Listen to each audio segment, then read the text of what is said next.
द्वितीय दिवस के बेला बड़ी पावन कथा है भगवान की, बड़ी सुंदर कथा है। श्री सूत जी कहते हैं सौनकादिक ऋषियों, तुंगभद्रा नदी के किनारे एक छोटा सा गांव था। उस गांव में आत्मदेव नाम के ब्राह्मण रहा करते थे। ब्राह्मण बड़े दयालु थे।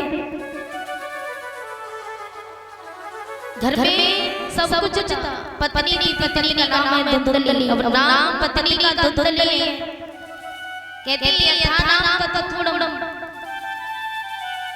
जिसका जैसा नाम होता है उसके अंदर वैसे ही गुण पाए जाते हैं। अब नाम है उसका धुंधली, विचार भी धुंधले। सुबह करके पति को गालियां दे देना, इसमें बेस बिल्कुल नहीं आ रहा। अब पति को गालियां दे देना, पति की सेवा ना करना, महाराज बड़े दुखी हो गए। और दुखी होकर के एक तो घर में कोई संतान नहीं, संतान ना होने के कारण अत्यंत दुखी, मरने का विचार किया। मरने का विचार करके आत्मदेव जी घर परिवार को त्याग करके वन की तरफ चले। संतान ना हो सकती,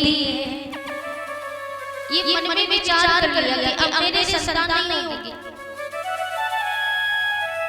संतान ना हो सकती है विप्रदेव ने जान लिया, तब मरने का निश्चय करके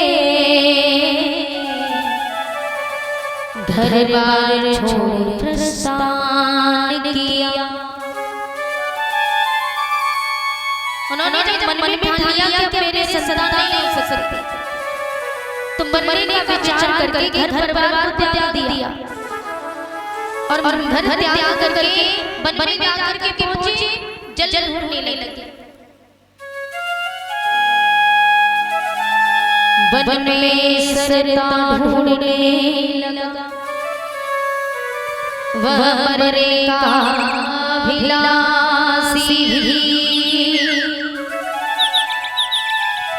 घाट पर पहुंचे थे।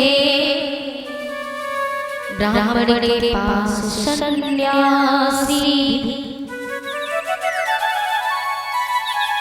उन्होंने विचार किया कि अब हमारी संतान नहीं हो सकती, तो मरने का विचार करके तुंगभद्रा नदी के किनारे पहुंचे।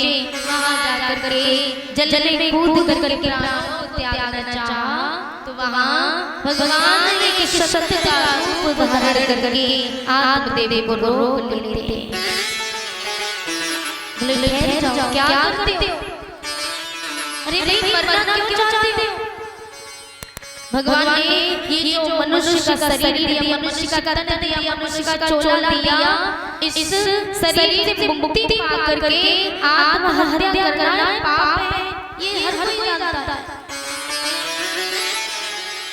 तो फिर आप मरना क्यों चाहते हो? क्यों प्राणों को त्यागना चाहते हो? आत्मदेव भगवान की बात सुन करके कहने लगे, बाबा मेरे जीवन में कोई संतान नहीं है, और मैंने तो सुना है कि जिस व्यक्ति के जीवन में संतान नहीं होती वो खुद तो नरक हो जाता है और साथ में अपने पूर्वजों को भी ले जाता है।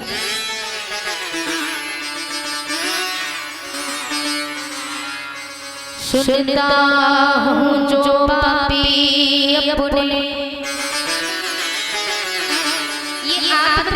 भगवान से मैंने सुना है कि जो प्राणी जो मनुष्य अपने जीवन में संतान नहीं पाता, सुनता हूँ जो पापी अपने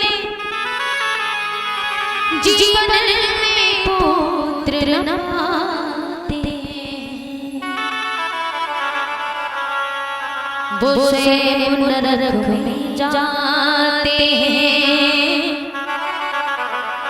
और मूर्खों को भी ले जा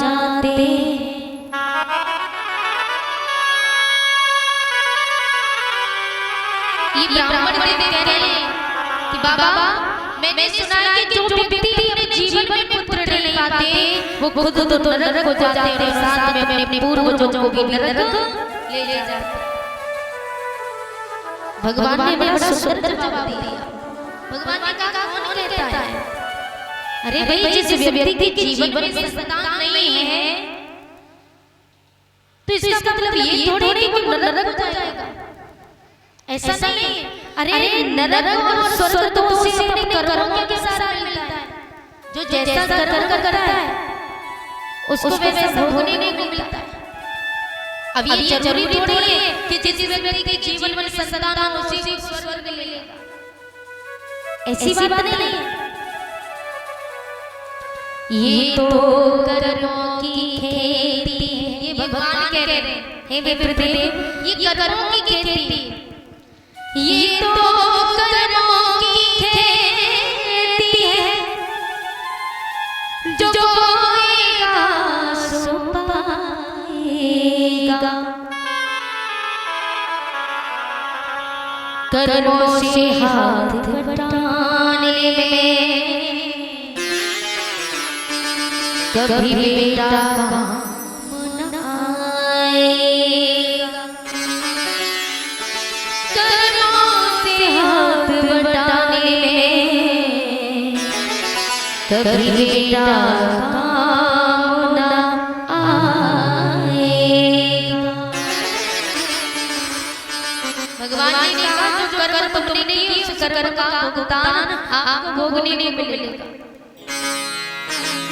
अब ये कौन सी बात हुई कि आपकी कोई संतान नहीं हुई तो आप मर जाओ, अपने प्राणों को त्याग दो। भगवान ने चाहा तो जीवन में संतान भी होगी, लेकिन धैर्य धारण करो, कर्म करते रहो।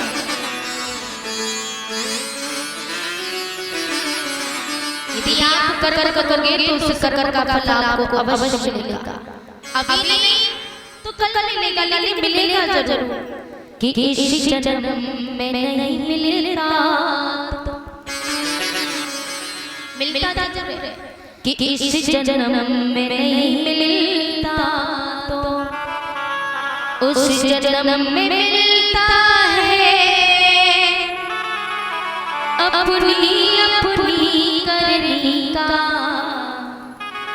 फल सबको मिलता है, फल सबको मिलता।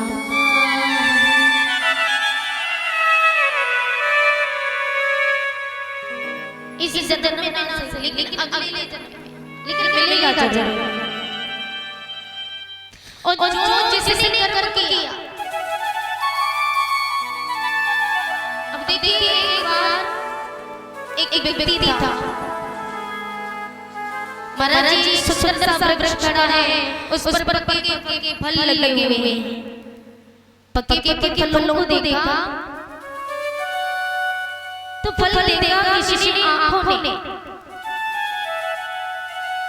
व्यक्ति दूर खड़ा था, उसने पक्के पक्के फलों को देखा तो एक फल जब जमीन पर गिरा हुआ था तो आंखों ने देखा। अब जरा ध्यान से सुनना कि जिसने देखा वो गया नहीं, कि जिसने देखा वो गया नहीं, और जो गया उसने भी उठाया नहीं, और जिसने उठाया उसने खाया नहीं, जिसने खाया उसने भी रखा नहीं, और जिसने रखा वो पिटा नहीं, और जो पिटा वो रोया नहीं। रोया आंखें, क्योंकि देखा फल किसने? आंखों ने।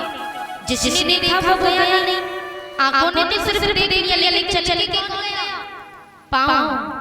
जिसने देखा वो गया नहीं, और जो गया उसने भी उठाया नहीं। अब पाँव तो चल कर गए, लेकिन उठाया किसने? हाथों ने। जो गया उसने उठाया नहीं, जिसने उठाया उसने भी खाया नहीं, किसने? कुक ने। और जिसने खाया उसने रखा नहीं, रखा किसने? हमारे पेट में। और जिसने रखा वो पिटा नहीं, और जो पिटा पीठ, क्योंकि फल तो पेट ने रखा, लेकिन पिटा कौन? पीठ। और जो पिटा वो रोया नहीं, तो रोया कौन? आंखें। क्योंकि कसूर भी इन आँखों का ही था, क्योंकि फलों इन आँखों ने दिया, ना ये आँखें देखती, ना पाँव चलते जाते, ना हाथ उठाते, ना मुँह खाता, ना पेट रगड़ता, ना पीठ पिटती, ना आँखें रोती। तो जो जैसा कर करता है उसको तो वैसा फल भोगना ही होना है। चाहे कुछ भी कर।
राधा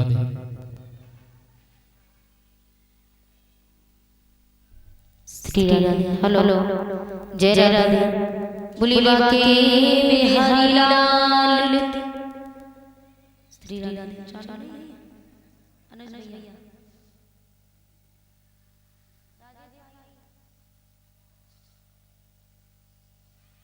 श्री राधे। बोली गोविंद भगवान की जय। कम से कम जयकारा तो बोल दिया करो।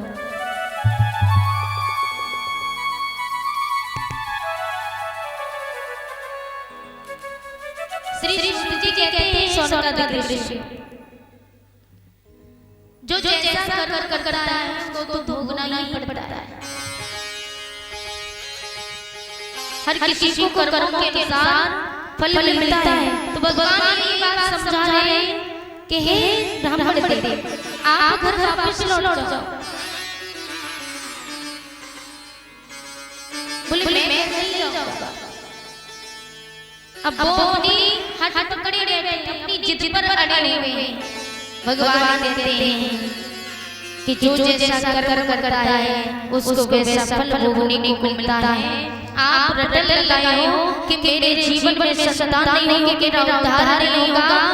यदि आपके संतान हो भी जाए तो आपके कर्मों में हाथ बटाने में आपका बेटा काम नहीं आएगा।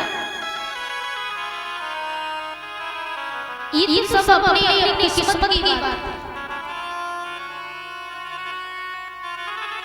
क्योंकि कर्मों के अनुसार ही फल मिलता है। और कहा भी कवि ने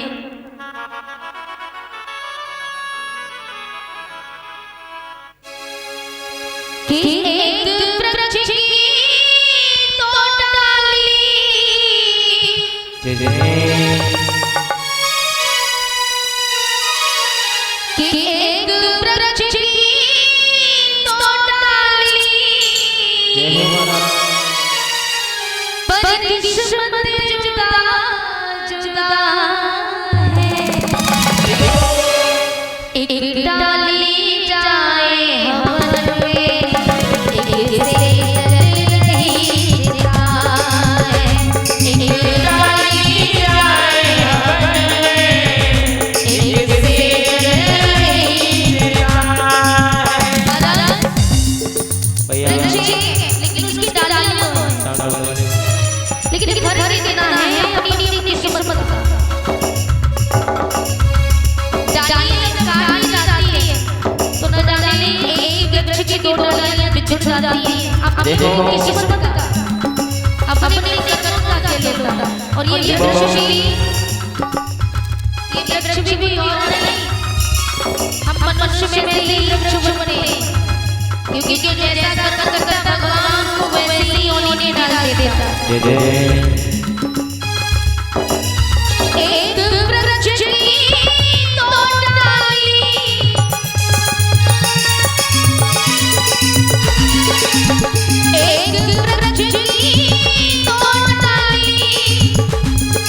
किस्मत जुदा है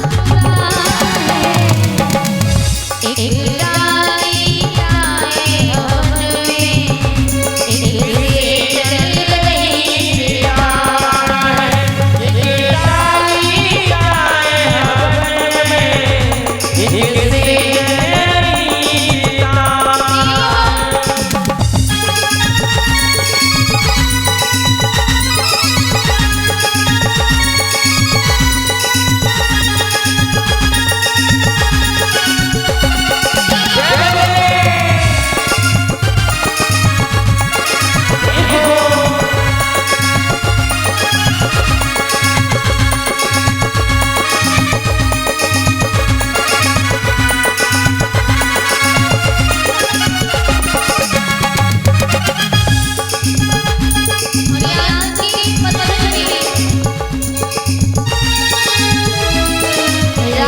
ये दिल के दो टुकड़े किए जाए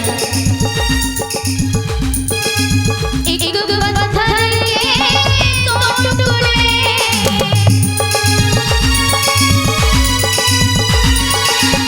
एक पत्थर के दो टुकड़े पर किस्मत जुदा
अगर एक माँ के दो बेटे हो और एक शराबी हो तो लोग माँ की को गाली देते कैसी माँ है कैसे बेटे को जन्म दिया अरे इस माँ की को का क्या कसूर साचा तो एक ही सांचे में यदि 4 बच्चे जल जाएं 4 संतान बने 3 सही निकल जाए और 1 खराब निकल जाए तो इसमें माँ की को का क्या कसूर ये तो तुम्हारे कर्मों का कसूर है जो जैसा कर्म करता है वो वैसा भोगने को मिलता माँ की को का कोई कसूर नहीं होता इसलिए कहा है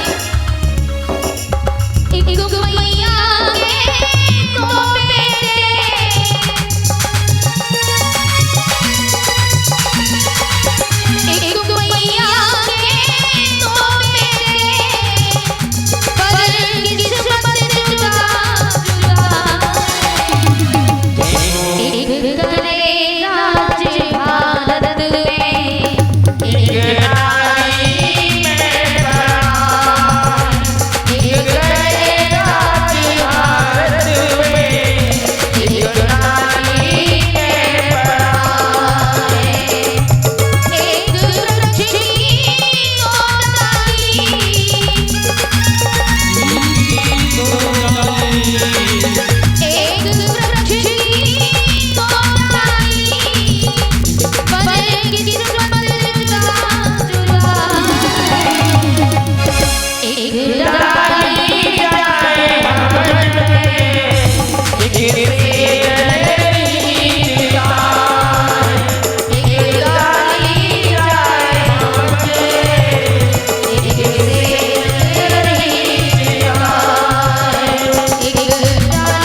आज भगवान समझाते हैं, लेकिन फिर भी आत्मदेव नहीं माने।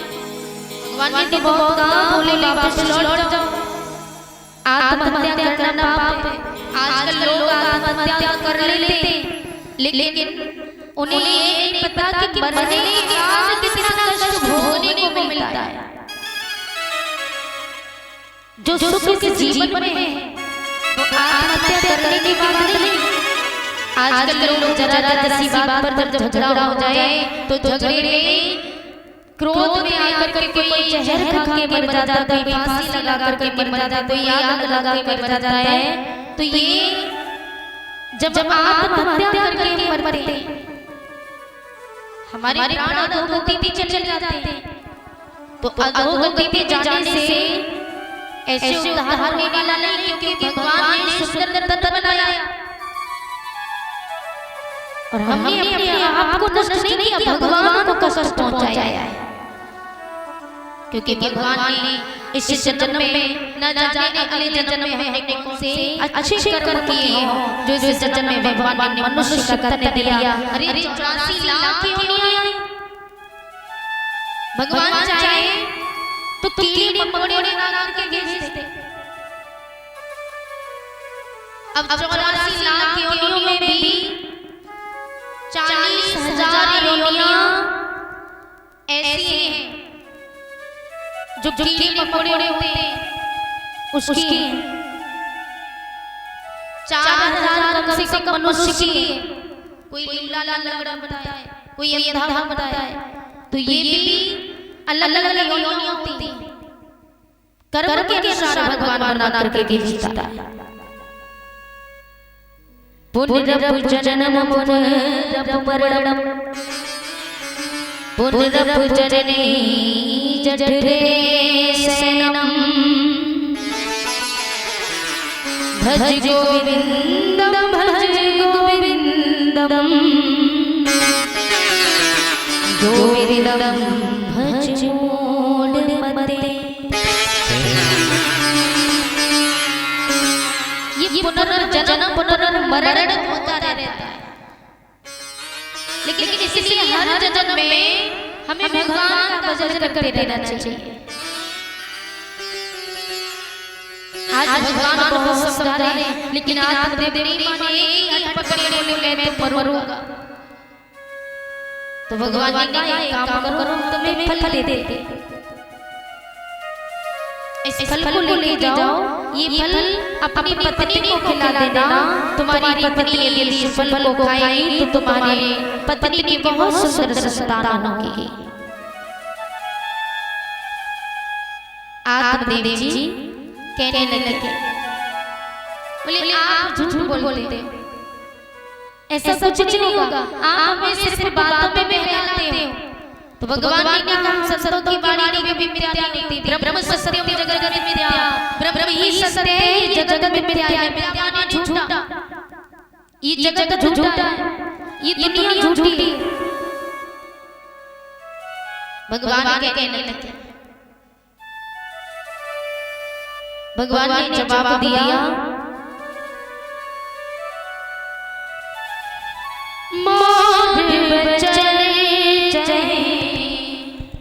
पड़ जाए फीका मोर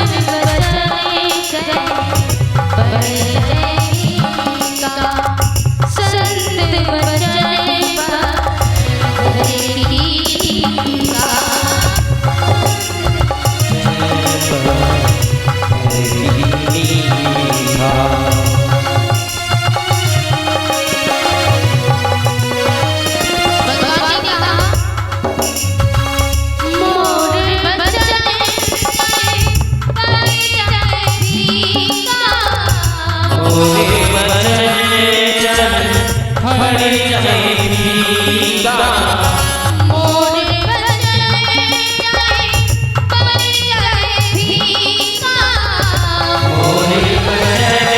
चले, पड़ जाए फीका संत बचने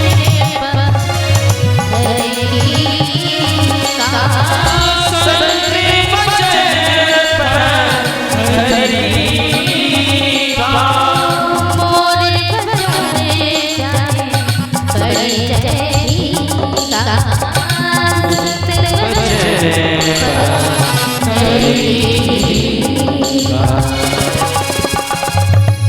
भगवान ने कहा सफल ले जाओ संतों की वाणी कभी मिथ्या नहीं थी मोर बचले जाए पड़ जाए फीका संत बचने पत्थर की लीका।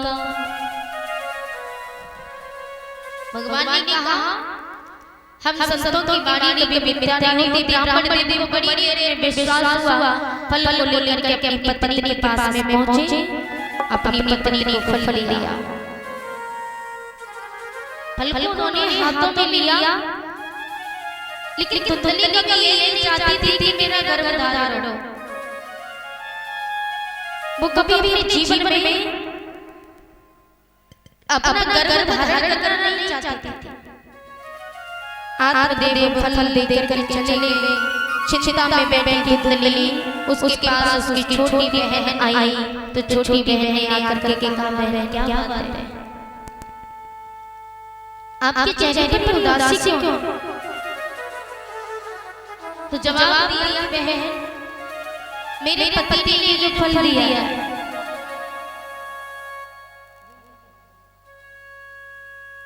कहा कि मेरे पति ने जो फल दिया है, इस फल को यदि मैंने पान कर लिया, ग्रहण कर लिया तो मेरा गर्भधारण हो जाएगा, और मैं नहीं चाहती थी मेरा गर्भधारण हो। उसकी छोटी बहन का कहा, चिंता ना करो, तुम्हारे पति ने फल दिया है, तुम्हारे घर में संतान की आवश्यकता है, धन की कमी नहीं है, संतान की कमी है, मेरे घर में धन की कमी है, संतान की कमी नहीं। तो एक काम करो, मेरा भी गर्भधारण है, मेरे जो संतान होगी वो मैं संतान आपको सौंप दूंगी, लेकिन इसके बदले मुझे धन चाहिए। बोले ठीक है, ये शर्त मुझे मंजूर है। धुंधली ने फल ले जाकर गाय की नाक में डाल दिया, गाय ने उस फल को ग्रहण किया तो गाय माता का गर्भधारण हो जाता है। भूली गौ माता की जय। गाय माता का गर्भधारण। धीरे धीरे समय में बीत होता गया।